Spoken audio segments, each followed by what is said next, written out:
Toxic মানুষ থেকে সব সময় দূরে থাকবেন। যদি পারেন এদেরকে জীবন থেকে একবারে বাদ দিয়ে দিবেন, আর যদি সেটা না হয় তাহলে এদেরকে এমনভাবে ইগনোর করবেন, এরা যখন কথা বলবে আপনি মনে করবেন যে বাইরে যখন কুকুর ডাকে, বিড়াল ডাকে, পাখি কিচিরমিচির শব্দ করতেছে, এদের কথাগুলি জাস্ট আপনি ওইভাবে নেবেন, সিরিয়াসলি নেওয়ার কোনো মানে হয় না। এই টক্সিক মানুষ হতে পারে আপনার বন্ধু বান্ধবের মধ্যে কেউ, ওরকম বন্ধু বাদ দিয়ে দেন। হতে পারে আপনার ফ্যামিলির মধ্যে কেউ, তাকে আপনি ইগনোর করে চলেন।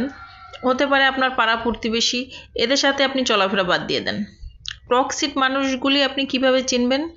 এরা আপনাকে সবসময় হাসার ছলে হাসতে হাসতে এমনভাবে অপমান করবে, মানে যেটা আপনি তখন কিছু বলতেও পারবেন না, কিন্তু আপনার ভিতরে ভিতরে ক্ষতবিক্ষত করে দিবে। আপনি ভিতরে এটা নিয়ে অনেক বেশি খারাপ থাকবেন, ডিপ্রেশনে চলে যাবেন, এই কথাটা আপনার ব্রেনের মধ্যে সারাক্ষণ ঘুরবে। আসলে টক্সিক মানুষগুলি এরকম করার একটাই কারণ হলো তারা তো নিজের লাইফে সুখী হতে পারে না, আর অন্যদের সুখ তাদের সহ্য হয় না। অন্যদের নিয়ে এদের প্রচুর মাথা ব্যথা। তখন এরা কি করে, নিজের ওই অশান্তিটা অন্য মানুষের মাথায় ঢুকিয়ে দেয়।